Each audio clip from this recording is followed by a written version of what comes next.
Hello बच्चों, स्वागत है आप लोगों का आपके चैनल द नॉलेज पार्क में। आज हम लोग देखेंगे रिप्रोडक्शन इन फ्लावरिंग प्लांट का लेक्चर नंबर 2। तो इससे पहले हम लोगों ने एक बेसिक इंट्रोडक्शन किया था इस चैप्टर का। तो उसमें हमने देखा था कि फ्लावर के अंदर कौन कौन सी स्ट्रक्चर पाई जाती है, किस स्ट्रक्चर को क्या नाम दिया जाता है। तो थोड़ा सा एक रिव्यू करेंगे उसका। उसके बाद में फिर हम लोग एंथर के बारे में पढ़ेंगे। तो फ्लावर जो होते हैं, जैसे ह्यूमंस में होता है कि मेल अलग होता है और फीमेल अलग होता है, तो किसी भी फ्लावर में ऐसे भी होता है कि उनमें भी मेल फ्लावर अलग होता है और फीमेल फ्लावर अलग होता है। उनको हम लोग बोलते हैं यूनिसेक्सुअल फ्लावर या एक लिंगी पुष्प। और किसी किसी ज्यादातर फ्लावर में, ऑलमोस्ट सभी फ्लावर्स में मेल और फीमेल जो पार्ट होते हैं वो एक ही फ्लावर पे लगे होते हैं। उसको बोलते हैं हर्मेफ्रोडाइट या फिर बाइसेक्सुअल फ्लावर। ओके, तो जो मेल पार्ट है उस मेल पार्ट को हम लोग बोलते हैं एंड्रीशियम। ओके, तो थोड़ा सा एक उस फ्लावर का डायग्राम देख लेते हैं कि कौन सी स्ट्रक्चर कहाँ पे लगी हुई थी और उसको क्या नाम दिया गया था। तो अगर हम बात करें तो यहाँ पर था ये फीमेल स्ट्रक्चर। यहाँ पर एक ट्यूब लाइक स्ट्रक्चर जाती है नीचे की तरफ और फिर बाद में नीचे चलकर थोड़ा सा फूल जाती है। कुछ स्ट्रक्चर देख रहा हूँ। तो इस एक को बोलते हैं कार्पेल, CARPEL। एक स्ट्रक्चर कहलाती है, क्या कहलाएगी? कार्पेल। कार्पेल। तो किसी किसी फ्लावर में एक ही कार्पेल होता है और किसी किसी फ्लावर में एक से ज्यादा कार्पेल होते हैं। तो कार्पेल अगर एक ही है तो उसको बोलते हैं यूनी कार्पिलरी ओवरी, और कार्पेल अगर बहुत सारे हैं तो उनको बोलते हैं मल्टी कार्पिलरी ओवरी। बहुत सारी कार्पेल आपस में मिलकर फीमेल रिप्रोडक्टिव पार्ट्स बनाती हैं, जिनको बोलते हैं कंबाइंड फॉर्म में गाइनीशियम या फिर जायम। सभी कार्पेल आपस में मिलकर जो बना रही है स्ट्रक्चर उसको बोला जाता है गाइनीशियम, या गाइनीशियम की जो यूनिट है उसको कार्पेल बोला जाता है। अब ये जो कार्पेल है, इस कार्पेल में मैंने देखा था कि ऊपर की तरफ का जो पार्ट है उसको स्टिग्मा बोलते हैं, जिसके ऊपर पोलन ग्रेन आकर लैंड करता है। हिंदी में इसको बोलते हैं वर्टिकल। उसके बाद में ये जो ट्यूबलाइक स्ट्रक्चर है इसको बोला जाता है स्टाइल या फिर वर्टिकल। इस ट्यूब के द्वारा ही पोलन ट्यूब, बाद में हम पढ़ेंगे पोलन ट्यूब क्या होती है। पोलन ट्यूब मेल गैमेट को लेकर ओव्यूल की तरफ जाती है और ये फूला हुआ पार्ट कहलाता है ओवरी या फिर अंडाशय, और ओवरी ही आगे चलकर फ्रूट बनाती है। पर किसी किसी फ्लावर में ऐसा भी हो जाता है कि ओवरी के अलावा कोई और फ्लावर का पार्ट फ्रूट के बनाने में योगदान करता है, तब उस फ्रूट को बोलते हैं फॉल्स फ्रूट। ओवरी के अंदर होता है ओव्यूल और ओव्यूल आगे चल के सीड बनाता है। ये तो फीमेल पार्ट हो गया। इसके अलावा हमने देखा था कि फीमेल पार्ट, ये पुष्प जो है जिस स्ट्रक्चर पर लगा हुआ है इसको बोला गया था थैलामस या पुष्पासन। और थैलामस जो होता है सेब, नाशपाती और स्ट्रॉबेरी के अंदर एडिबल पार्ट बनाता है, खाने योग्य पार्ट। उनको हम लोग बोलते हैं फॉल्स फ्रूट या फिर पोम फ्रूट। इसके अलावा इसमें बाहर की तरफ ग्रीन कलर की कुछ पत्तियां होती है। इन सभी पत्तियों को मिलाकर कैलिक्स बोला जाता है। ये जो ग्रीन कलर की यहाँ पे पत्तियां हैं, इन सभी को मिला के कैलिक्स बोलना है या फिर बाह्य दलपुंज। ये सारी पत्तियां क्या कहलाती हैं? कैलिक्स या बाह्य दलपुंज। और एक यूनिट की अगर बात करें, एक पत्ती की, तो उस एक पत्ती को बोलते हैं बाह्य दल या सेपल। अब ये जो कैलिक्स है वो आपस में जुड़े हुए भी हो सकते हैं और वे अलग अलग भी हो सकते हैं। जुड़े हुए हैं तो उनको बोलते हैं गेमोसेफेलस, और अगर अलग अलग है तो उनको बोलते हैं पॉलीसेफेलस। चलिए वो फिर कभी डिस्कस करेंगे। सेपल का क्या काम था? ये ग्रीन है तो इसके अंदर क्लोरोफिल प्रेजेंट होगा, और क्लोरोफिल है तो इसकी वजह से ये फोटोसिंथेसिस करेगा और फूड का प्रोडक्शन करेगा। वो फूड बाद में इस डेवलपिंग फ्लावर को सप्लाई कर दिया जाता है। उसके बाद हमने देखा था इस फ्लावर के अंदर कुछ कलर्ड पार्ट इस तरह से लगे होते हैं। तो इन कलर्ड पार्ट्स को हमने क्या बोला था? जैसे कि गुलाब के अंदर होता है तो गुलाब की एक पंखुड़ी को, गुलाब की जो गुलाबी रंग की या रेड कलर की पंखुड़ी होती है उसको बोला जाता है एक को पेटल या दल। और सभी पेटल्स आपस में मिलकर जो एक साइकिल बना रहे हैं, जो एक ग्रुप बना रहे हैं, उसको बोला जाता है कोरोला। पेटल एक पत्ती के लिए, कोरोला सभी को मिलाकर जो बोला गया है। इसके अलावा फ्लावर के अंदर मेल और फीमेल रिप्रोडक्टिव पार्ट भी होते हैं। तो फीमेल वाला पार्ट हमने देख लिया, अब मेल वाला देखते हैं कि मेल वाला जो होता है उसमें कुछ ऐसा देखा था हमने। इस तरह से स्ट्रक्चर्स लगी हुई थी, इस तरह से। तो इस एक स्ट्रक्चर को उठाकर यहां से लेके यहां तक इसको उठाकर देखते हैं कि आखिर ये कैसा दिखता है। तो यहां पर मैं इसका डायग्राम बनाता हूं।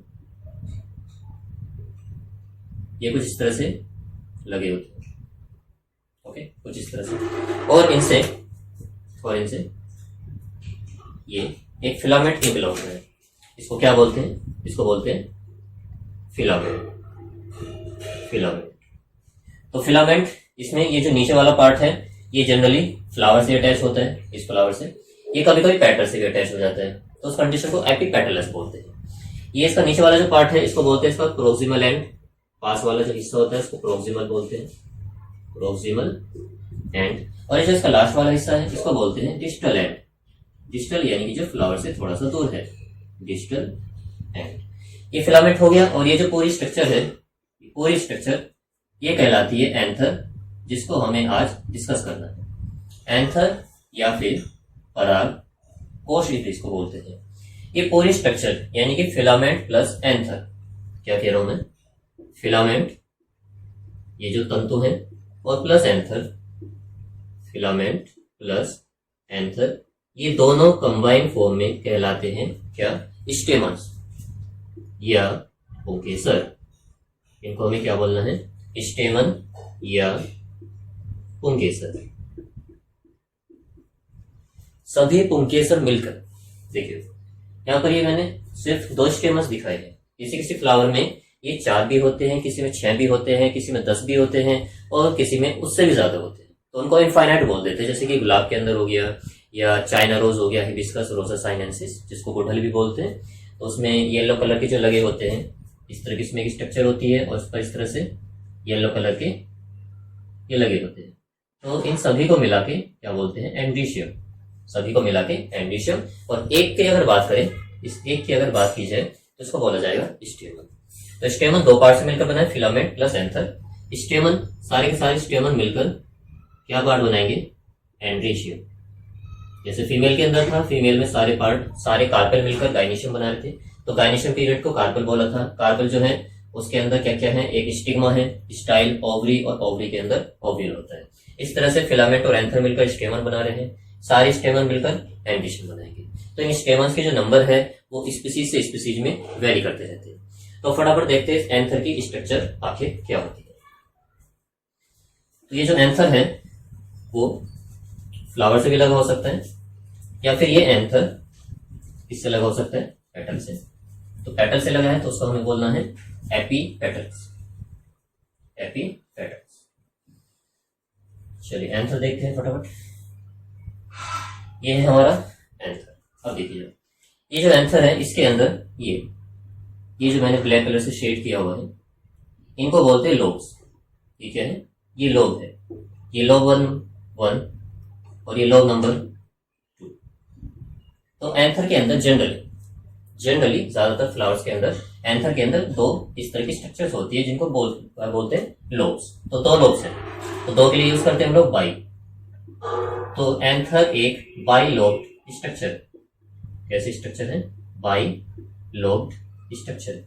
ओके, अब क्या करते हैं, उसका एक सेक्शन देखते हैं, टीएस सेक्शन। इसको यहां से कट कर देते हैं, इधर से ऐसे कट करके देखते हैं कि आखिर दिखता कैसे है। तो मैं टीएस और एलएस के बारे में पहले कंफ्यूजन दूर कर देता हूँ। बच्चे कंफ्यूज हो जाते हैं कि टीएस क्या होता है और एलएस क्या होता है, तो उसके लिए एक छोटी सी ट्रिक बता रहा हूँ। टीएस यानी कि ट्रांसवर्स सेक्शन और एलएस होता है लॉन्गिट्यूडिनल सेक्शन। अब देखिए ये टी में हमें जो डंडा है वो ऐसा रखना है, इस तरह से। यानी कि जैसे मान लीजिए कि ये मेरा मार्कर, ओके, ये कोई मेरा स्टेम है, तो टीएस क्या कहलाएगी, इसको इस तरह से काटना, इस तरह से, ये टीएस कहलाता है। टीएस जैसे ऊपर डंडा आ रहा है इसके ऊपर, तो ये मान लीजिए कि मार्कर है, आपको इस तरह से कट लगाना है, तो टीएस ये हो गया। अब एलएस की बात करें तो एलएस में देखिए ऐसे सीधा डंडा आ रहा है, ऐसा सीधा डंडा आ रहा है, ऐसे। तो अगर हम ऐसे काट रहे हैं लॉन्गिट्यूडनली तो ये है एलएस, और अगर ऐसे काट रहे हैं तो ये कहलाता है टीएस। तो हमें एंथर का इस तरह का डायग्राम देखना है, यहां से इसको काटना है और देखेंगे कि ये दिखता कैसा है। एंथर जो है एक बाइलोब स्ट्रक्चर है, और अब इसमें देखेंगे इसमें थीका भी होते हैं, एक लोब के अंदर 2 थीका होते हैं। चलिए सेक्शन देखते हैं इसका कैसे दिखता है ये। तो इसका जो सेक्शन है वो कुछ इस तरह से नजर आता है। तो इसको कुछ लोग बटरफ्लाई स्ट्रक्चर भी कहते हैं। कुछ इस तरह की इसकी स्ट्रक्चर होती है। ओके, इसको थोड़ा सा डार्क कर लेते हैं। तो ये जो मैं बाहर की तरफ की लेयर बना रहा हूँ इसको एपिडर्मिस बोला जाता है। और ये सिंगल लेयर होती है, एक ही लेयर की बनी होती है। फ्लैट सेल्स होती है इनमें, और इन सभी सेल्स के अंदर सिर्फ एक ही न्यूक्लियस होता है। ठीक, इस तरह से यहाँ पे भी लेयर होगी एपिडर्मिस की, यहाँ पर ये मिल जाएगी, और ये आगे चलकर इस तरह से आपको मिला देना है। तो ये हो गया एंथर का सेक्शन। इसमें इस तरह से था, यहाँ पर इस तरह से हमारी लाइन्स थी, इस तरह से ऐसे ऐसे ऐसे ऐसे, ये हमारा सेक्शन।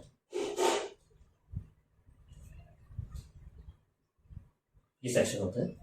चलो, तो ये देखा था हमने, उसको इस तरह से काट के देखा था हमने कि वो हमारा क्या था, एंथर था भाई। तो एंथर का हमने ऐसे सेक्शन देखा है कि वो सेक्शन दिखता कैसे। तो सेक्शन को अगर हम देखें तो ये एक लोब है इधर, और ये दूसरा लोब है। तो इस तरह से हाइपोथेटिकल अगर मैं लाइन खींचता हूं ऐसे, तो यहाँ पर ये एक लोब है, लोब नंबर 1, और ये दूसरा लोब है, लोब नंबर 2। तो 2 लोब्स होते हैं। इसके अलावा यहाँ पर बीच में एक लोब के अंदर 2 थीका होते हैं। भाई एक लोब है, ये लेफ्ट वाला लोब मान लीजिए, और ये राइट वाला लोब मान लीजिए। ये भी प्रत्येक लोब 2 थीका में डिवाइड रहते हैं। ठीक, एंथर के अंदर लोब्स 2 हैं, और हर लोब में 2 थीका है। भाई इसका मतलब क्या हुआ, जैसे ये थीका नंबर 1, ये थीका नंबर 1, ये थीका नंबर 2। तो ये तो लेफ्ट लोब के अंदर हो गए। ऐसे यहाँ पे बात करें हम तो इसके अंदर भी ये थीका हो गया, ये थीका नंबर 2 मान लीजिए, और ये थीका नंबर क्या मान लीजिए, 1 मान लीजिए। तो हर लोब के अंदर 2 थीका है। तो सभी लोब के अंदर टोटल कितने थीका हुए, 1 2 3 4 4 थीका। लोब्स कितने हैं, 2 लोब्स। तो जो एंथर है वो एक बाई लोब स्ट्रक्चर है, यानी कि जो लोब है वो कितने हैं, 2 है। हर लोब के अंदर 2 थीका है। इसका मतलब टोटल थीका कितने हुए, 4। तो 4 के लिए क्या यूज करेंगे हम लोग, टेट्राथीकस। तो जनरली जो एंथर होते हैं वो बाइलोब और टेट्राथीकस स्ट्रक्चर होते हैं। चलिए इनके अंदर के पार्ट्स देखते हैं कि इनके अंदर आखिर होता क्या क्या है। ये थीका और ये सब तो हमें पता चलिए, और फटाफट इनकी लेयर्स बना लेते हैं।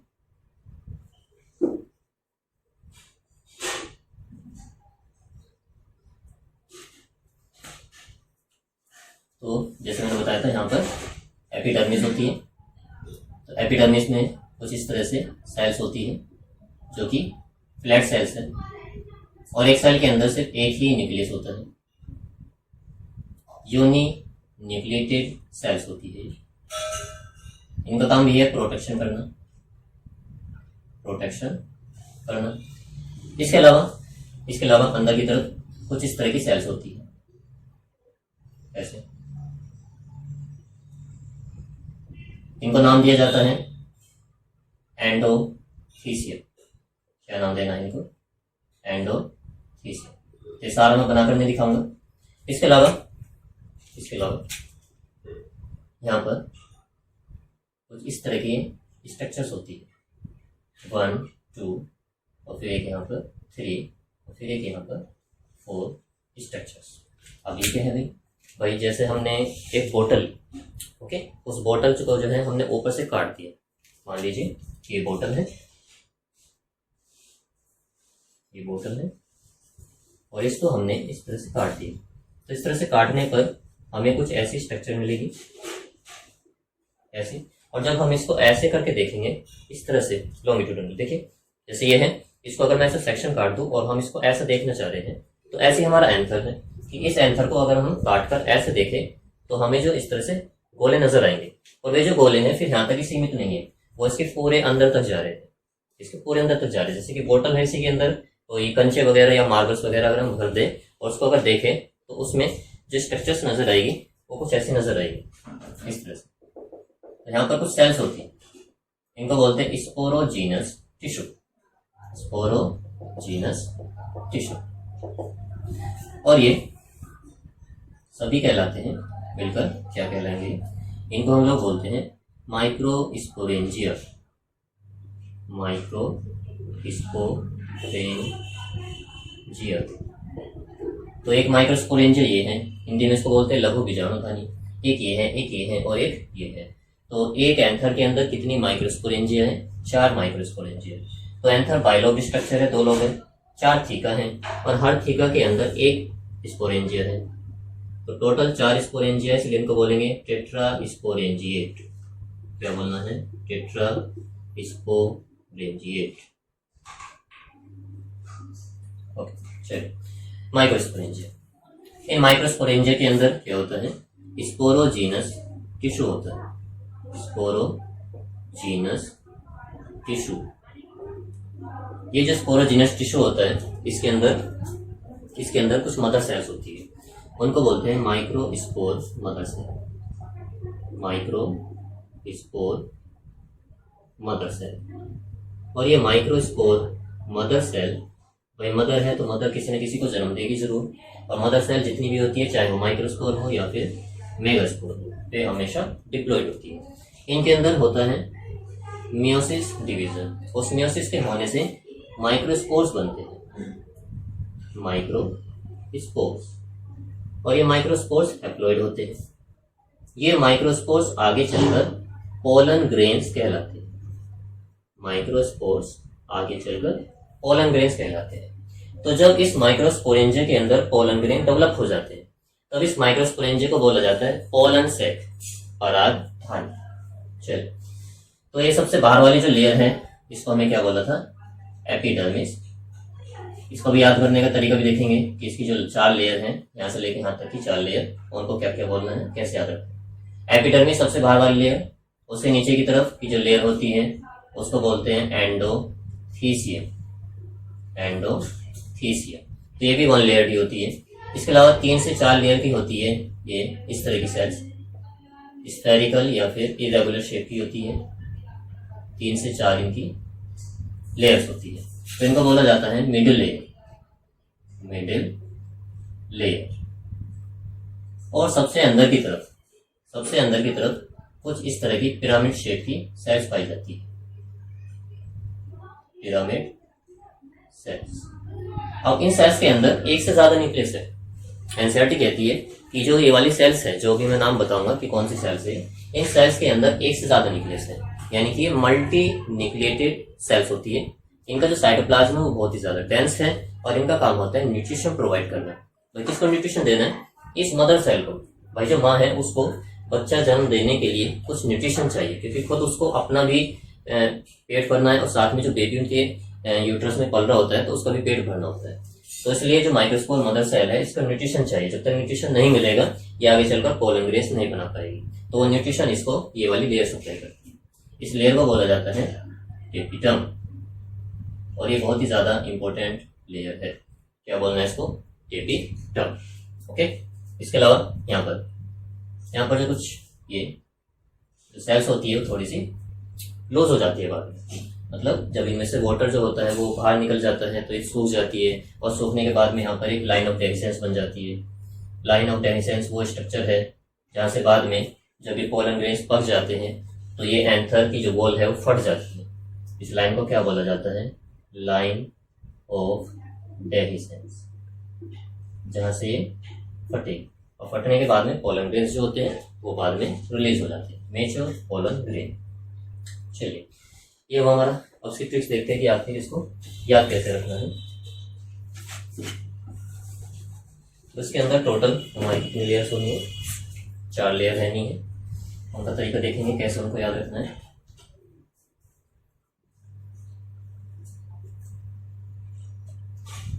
और भाई जैसे कोई सीरियल चल रहा है या कोई मूवी चल रही है, सीरियल चल रहा है चलिए, तो सीरियल में बहुत सारे एपिसोड हो जाते हैं। अब उन एपिसोड का एंड भी होता है, और एंड होने के बाद में हम उसको टाटा बाय बाय कर देते हैं कि अब खत्म हो गया है, अब हमने देखे, अब कुछ और लगाते हैं। चलिए, तो कोड हमारा रहना है क्या? एपिसोड के एंड में एपिसोड के एंड में tata tata bye bye, Rahul Gandhi कहते हैं टाटा बाय बाय खत्म, ऐसा। तो एपिसोड के एंड में टाटा बाय बाय। अब इनका मतलब क्या है देखते हैं। ईपीआई एपिडर्मिस, एपिडर्मिस यानी कि सबसे बाहर वाली लेयर को हमें क्या बोलना है, epidermis. END and means endothecium, endothecium यानी कि एपिडर्मिस के नीचे वाली लेयर को क्या बोलेंगे, एंडोथीसियम। ये भी सिंगल लेयर है और ये भी सिंगल लेयर होती है। फिर आता है मिडल लेयर, मिडल लेयर। ये जो मिडल लेयर होती है वो 3 से 4 लेयर मोटी होती है, 3 से 4 लेयर्स की बनी होती है। उसके बाद टाटा, टाटा तो TAT टेपिटम, टेपिटम। ओके, तो ये हमारा एपिसोड के एंड में tata bye bye. Episode epidermis सबसे आउटर मोस्ट लेयर, उसके नीचे की तरफ एंडोथीसियम 1 लेयर ही होती है ये, और फिर मिडिल में मिडिल लेयर जो कि 3 से 4 लेयर की बनी होती है। उसके बाद में सबसे नीचे की तरफ टेपिटम, या फिर ऐसे बोल सकते हैं कि ये जो पोलन सैक्स है इनके चारों तरफ जो लेयर रहती है उसको बोला जाता है टेपिटम। तो टेपिटम जो होती है इसको नर्स सेल भी बोलते हैं, नर्स सेल, क्योंकि इसका काम होता है न्यूट्रिशन प्रोवाइड करना। तो इसका फंक्शन है न्यूट्रिटिव फंक्शन, न्यूट्रिटिव फंक्शन। इसके अलावा ये क्या बनाती है, एक एंजाइम बनाती है जिसको बोलते हैं कैलेज। कैलेज देखिए, हम माइक्रोस्पोरोजेनेसिस देखेंगे, लघु बीजाणुजन, तो उसमें जब लघु बीजाणु या माइक्रोस्पोर्स बनते हैं तो आपस में चिपके रहते हो कैलोस के द्वारा। तो उस कैलोस को तोड़ने का काम जो एंजाइम करता है उसको बोलते हैं कैलेज। तो ये कैलेज क्या करेगा, जो माइक्रोस्पोर टेट्राड बने हैं और जो चिपके हुए हैं उनको एक दूसरे से अलग कर देगा। तो कैलेज क्या करता है, ये डिसोल्व करता है, dissolve callose to free up the microspore. तो माइक्रोस्पोर को फ्री करने के लिए कैलेज जो है कैलोज को डिसोल्व करेगा। इसके अलावा जब पोलन ग्रेन देखेंगे तो पोलन ग्रेन में सबसे बाहर की एक स्ट्रक्चर होती है जिसको बोला जाता है एक्साइन या बाह्यचोल। तो बाह्यचोल जो होती है सबसे ज्यादा हार्ड जो मटेरियल होता है पूरे किंगडम में, एनिमल किंगडम का या फिर प्लांट किंगडम, जिस पर किसी भी एसिड का असर नहीं होता है। कोई भी अभी तक ऐसा एंजाइम पता नहीं है कि जो उस लेयर को डाइजेस्ट कर सके, इसलिए इसको बहुत ज्यादा रेजिस्टेंट बोला जाता है। तो क्या बनाती है, ये योगिश बॉडीज बनाती है, योगिश बॉडीज, और ये योगिश बॉडीज आगे चलकर स्पोरोपोलेनिन बनाती है, स्पोरोपोलेनिन। और स्पोरोपोलेनिन को एनसीईआरटी में दिया हुआ है कि ये बहुत ही ज्यादा रेजिस्टेंट पदार्थ होता है, मटीरियल, मोस्ट रेजिस्टेंट मटीरियल। इस पर ना तो किसी एसिड का असर होता है, ना ही किसी बेस का असर होता है, और ना ही अभी तक कोई ऐसा एंजाइम पता है जो कि इसको डाइजेस्ट कर सके। तो यानी कि एक शील्ड की तरह होती है, एक कवच की तरह होती है, जैसे आयरन मैन का कवच है, कुछ उस तरह की स्ट्रक्चर होती है। अब ये जो कवच है कर क्या रहा है, भाई कछुए का भी कवच होता है, तो उसको क्या करता है, कवच जितने भी है, शील्ड जितनी भी होती है जो कि हार्ड होती है, उनका काम है कि उसके अंदर जो भी है उसको प्रोटेक्ट करना। तो जब पोलन ग्रेन्स बनते हैं तो उनकी चारों तरफ एक प्रोटेक्टिव लेयर बन जाती है जिसमें बीच बीच में गैप्स भी रहते हैं। हम देखेंगे उसको स्ट्रक्चर को भी। तो ये जो लेयर है वो स्पोरोपोलेनिन की बनी हुई है, बहुत ही ज्यादा रेजिस्टेंट मटेरियल होता है ये। इस पर किसी एल्केलाई, किसी एसिड या फिर किसी भी एंजाइम का कोई फर्क नहीं पड़ता है। तो बहुत सारे पोलन ग्रेन्स जो हैं उनके फोसिल्स भी मिले हैं, क्योंकि पोलन ग्रेन जो होते हैं वो सर्वाइव कर सकते हैं काफी लंबे टाइम तक इस लेयर की वजह से, इस लेयर की वजह से। तो इसका प्रोटेक्टिव फंक्शन होता है। चलिए, तो बाद में जब ये एंथर पक जाता है, पकने के बाद में यहाँ पर स्टोमियम होता है। इसके अलावा यहाँ पर कुछ सेल्स होती है जो कि इन दोनों लॉब्स को आपस में जोड़ने का काम करती है। इन सेल्स को बोला जाता है संयोजी या कनेक्टिव। जहां से टूटेगा या फटेगा जिससे पोलन ग्रेन रिलीज होंगे उसको बोलेंगे लाइन ऑफ टेंस। इसके अलावा यहाँ पर कुछ सेल्स होती है जो हाइग्रोस्कोपिक नेचर की होती है, यानी कि जो नमी को अवशोषित कर लेगी और अवशोषित करने के बाद वो फट जाती है। तो उन सेल्स को बोला जाता है, इस स्ट्रक्चर को बोलते हैं स्टोमियम।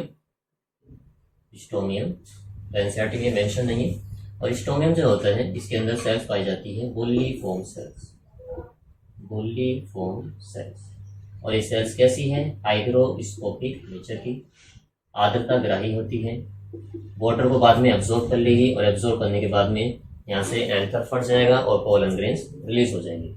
Hygroscopic nature.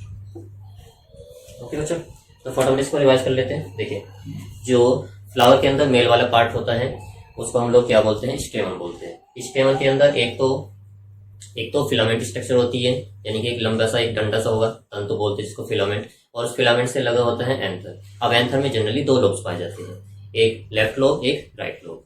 तो हर लोब के अंदर 2 थीका होते हैं, तो यानी कि बाइलोब स्ट्रक्चर है एंथर, और एंथर के अंदर प्रत्येक लोब के अंदर 2 थीका है, तो दोनों लोब में 4 थीका हो गए, तो बाइलोब हो गया, टेट्रा थीकस हो गया। इसके अलावा प्रत्येक थीका में एक माइक्रोस्पोरेंजिया या लघु बीजाणुधानी होती है। तो 4 थीका है तो 4 ही लघु बीजाणुधानी होगी, तो इसलिए प्रत्येक एंथर को बाइलोब कहेंगे क्योंकि 2 लोब उसमें, टेट्रा थीकस कहेंगे क्योंकि 4 थीका है, और 4 ही माइक्रोस्पोरेंजिया तो टेट्रा स्पोरेंजिया। हाँ, एक्सेप्शन भी है, किसी में इनसे कम भी होते हैं, किसी में ज्यादा भी हो सकते हैं, तो जनरली यही पाया जाता है। तो एंथर की हमने कार्ड देखी थी, सेक्शन देखा टीएस। तो सेक्शन में हमने देखा कि सबसे आउटरमोस्ट लेयर जो होती है एपिडर्मिस है, उसके नीचे की तरफ एंडोथीसियम, फिर मिडल लेयर और फिर टेबिटम होती है जो कि इसको न्यूट्रिशन प्रोवाइड करती है। टेबिटम कैसी लेयर है? ये मल्टी न्यूक्लिएटेड लेयर होती है, एक से ज्यादा न्यूक्लियस है इसके अंदर। इसके अंदर डेंस साइटोप्लाज्म पाया जाता है, डेंस साइटोप्लाज्म है और इसका काम होता है न्यूट्रिशन फंक्शन या न्यूट्रिशन प्रोवाइड करना। इसमें एंजाइम भी बनता है कैलेज जो कि डिसोल्व करता है कैलोस को, जिसकी वजह से माइक्रोस्पोर टेट्राड आपस में जुड़े होते हैं। ये यौगिक बॉडीज भी बनाती है जो कि आगे चलकर स्पोरोपोलेनिन बनाएगा, और ये स्पोरोपोलेनिन एक प्रोटेक्टिव लेयर बनाती है पोलन ग्रेन के चारों तरफ, जो कि उसको प्रोटेक्ट करने का काम करता है। जब ये पक जाता है तो पकने के बाद में यहाँ पर लाइन ऑफ डाइसेंस होती है जहां से ये फट जाता है। यहाँ पर कुछ सेल्स होती हैं, उन सेल्स को कोलिफॉर्म सेल्स बोलते हैं, और ये स्ट्रक्चर कहलाती है स्टोमियम। हाइग्रोस्कोपिक नेचर की है, नमी को अवशोषित करेगी और बाद में फट जाएगी। तो ये था बच्चों आज का लेक्चर। इसके बाद में फिर हम देखेंगे माइक्रोस्पोरोजेनेसिस।